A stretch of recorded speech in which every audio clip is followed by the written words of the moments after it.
Almost a year after the accident, the situation at the Fukushima Daiichi nuclear power plant is still serious. This week, journalists were allowed inside the plant since the facility has been in a state of cold shutdown. Our reporter Hidehiro Hanada was there, and for today's Nuclear Watch, he is here to tell us his observations. And we're going to speak in Japanese, but we'll provide you with simultaneous interpretation. What was the purpose of the media tour inside Fukushima Daiichi this time? The second time since November last year that reporters were allowed into the accident site. But it's the first time since the government of Japan declared a state of cold shutdown. The tour was conducted to happen at the same time as a statutory inspection of the nuclear power facilities by the government. Let's see the footage showing us inside the plant. Journalists were given a 1-hour bus tour of the plant, including the Disaster Task Force facility. The bus drove on a road parallel to the coastline. On the right are the turbine buildings for reactors 1 to 4. The radiation level near the number 2 building was 300 microsieverts per hour. Then it rose to 1500 microsieverts near the number 3 building. Here, reporters were allowed to get off the bus. I'm standing on a hill about 300 meters south of the number 4 reactor building. The radiation level here is 50 microsieverts per hour. Workers in the plant are exposed to higher levels of radiation. Some workers were clearing debris on the roof of the number 4 reactor building that was damaged.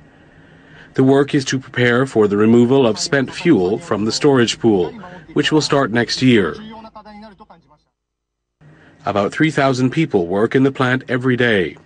Some have had to stop working because they had exceeded the radiation safety limit.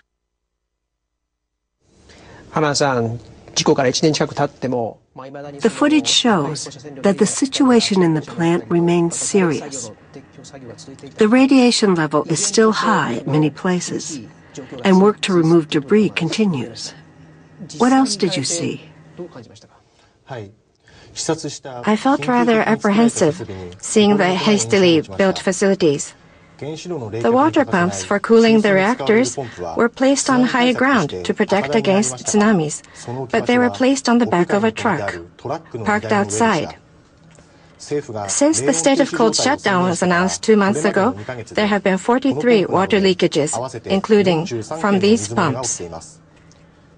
One of the reasons for the leakages is freezing. TEPCO has been covering the pumps with sheets and wrapping insulation around the plumbing.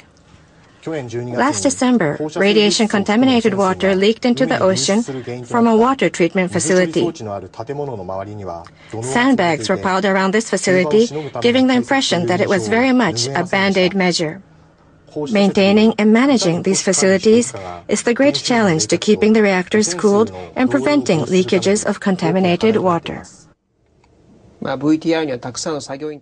I saw many workers in the plant.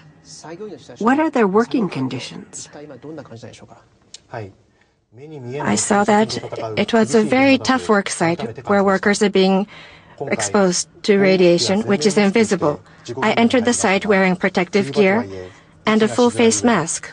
Although it was winter, it was hard to breathe, and after more than an hour dressed like that, I was sweating. 4 workers have died so far of heart attacks and acute leukemia.